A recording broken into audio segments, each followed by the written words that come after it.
La rencontre d'aujourd'hui, c'est la présentation d'informations qui vient d'un long processus. D'abord, vous me permettez de dire que le projet d'Ekelgate, c'est un projet de 5 ans qui a été lancé depuis 2019 à Ngaporo, le 14 novembre. Actuellement, on a bouclé 4 ans, il reste une année. Il est financé par le peuple américain à travers l'USAID et mis en œuvre par Winrock International. Le projet, son objectif est d'accompagner la mise en place d'un système de gestion durable des ressources, durable, inclusive, équitable, en vue de la biodiversité, mais également de la région des communautés. Nous travaillons sur 6 axes stratégiques: plaidoyer, données probantes, cogestion, changement de comportement, chaîne de valeur et appui aux politiques. Aujourd'hui, il était question de présenter aux parlementaires et élus à travers le réseau des parlementaires 4 thématiques. D'abord, l'enquête, la restitution de l'enquête sur le code de la pêche pour appuyer la relecture qui a été déclenchée depuis 2022 par le ministère de la Pêche. Ensuite, il y a eu à faire une présentation sur la concession de droits de gestion, en vue du démarrage des tests pour qu'on puisse appuyer à travers les informations, les résultats des tests, les politiques. Aussi, on a eu à faire une présentation sur le transfert de technologies, comme ils l'ont dit.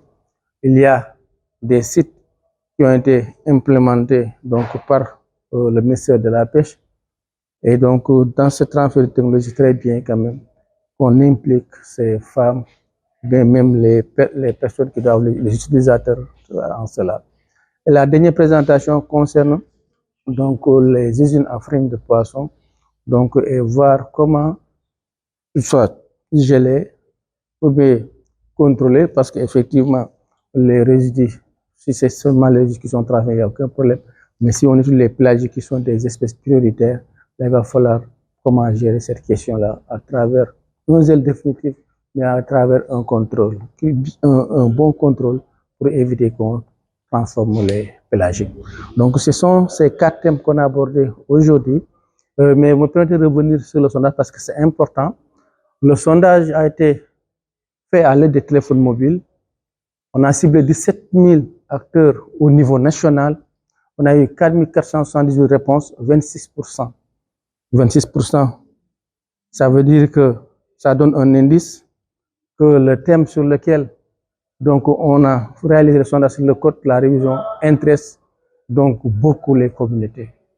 Également, les 26% nous permet également de voir que les questions qu'on a envoyées à ces communautés étaient claires et les permettaient de donner une opinion, une idée ou bien un avis quand même clair par rapport à cela.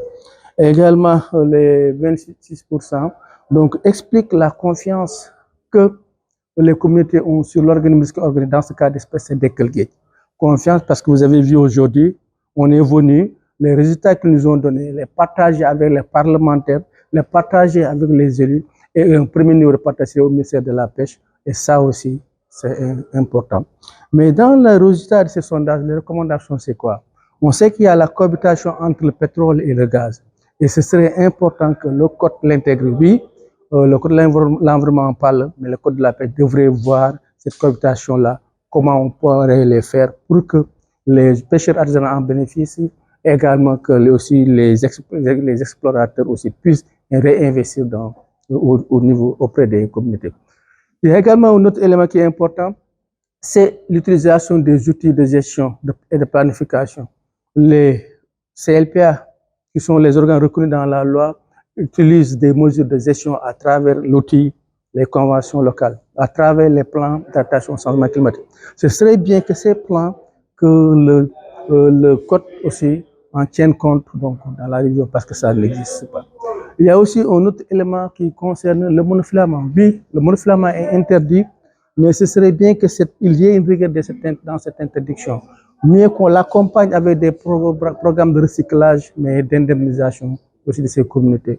Donc l'idée, c'est de continuer donc l'interdiction de ces monofilaments, mais voir des programmes et des plans, des systèmes de recyclage qui vont permettre comme aux pêcheurs qui en détiennent de pouvoir progresser. Et l'autre élément concerne la professionnalisation de la pêche. On l'a dit, donc une organisation, un métier qui n'est pas organisé ne peut pas permettre d'avoir une gestion durable des ressources. Donc pour régler l'accès, c'est très bien à l'image de la pêche où les pêcheurs ont des permis de pêche, à l'image du mariage où les mariés ont des cartes mariées, 3 catégories. Ce serait bien que la transformation également, qu'il y ait pour que le métier soit professionnalisé, pour que les femmes aussi puissent accéder équitablement et sans concurrence à ces ressources-là. Donc il y a aussi un autre élément, c'est la reconnaissance du citoyen pêcheur. Comme il l'a dit tout à l'heure, le ministre, on ne peut pas mettre un agent ou bien la police derrière chaque personne. Mais comme les communautés sont actuellement engagées à travers la cogestion, à travers les brigades de surveillance participative à le faire, ce serait bien que ce métier-là, qu'on l'intègre, le statut soit reconnu et puis qu'il y ait des textes qui le permettent de le faire et qui permettent de créer la notoriété auprès de la communauté, mais qui le permet également de le faire avec le minimum quand même de confort. Également un peu de cette de la reconnaissance du statut de surveillance pêcheur. Aussi, le résultat de sondage ont montré que également les tailles des mailles devraient être revues. Donc, on a mis 12 pour les pélagiques dans le code. Donc, alors que les communautés ou bien les CLPA utilisent 30 et plus, ce serait bien également qu'on revoie ces tailles des mailles bien vraies avec l'appui aussi des services scientifiques comme le CROT. Je pense que ça aussi le résultat des sondages.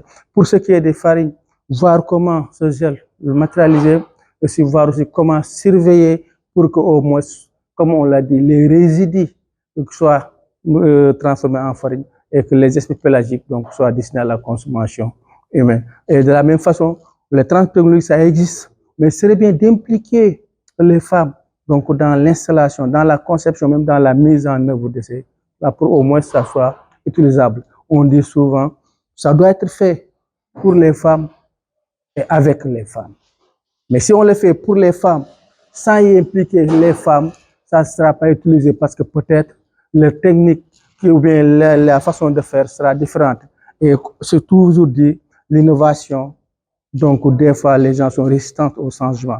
Mais si on parle de l'amélioration continue, on peut y arriver. Et nous pensons que le ministre a bien entendu et que peut-être les parlementaires vont porter ce plaidoyer et que dans l'avenir, pour la durabilité de la pêche, aussi pour l'amélioration des conditions des femmes, mais également pour l'apprentissage, surtout pour l'apprentissage des ressources pour les générations qui doivent venir demain. Dans la présentation, on a précisé, à la suite de l'analyse de l'économie politique que le projet a eu à faire, de montrer les impacts socio-économiques, les impacts sociaux, les impacts environnementaux de l'installation des usines de farine de poisson. Donc, nous pensons que l'État du Sénégal devrait prendre en compte cela pour prendre une meilleure décision par rapport à l'installation des usines de farine de poisson au Sénégal. Une partie de la farine de poisson est destinée à l'aquaculture. Donc, je pense qu'il faudrait voir est-ce qu'il y a des alternatives, comme nous l'avons si bien noté tout à l'heure, en utilisant les insectes comme aliments.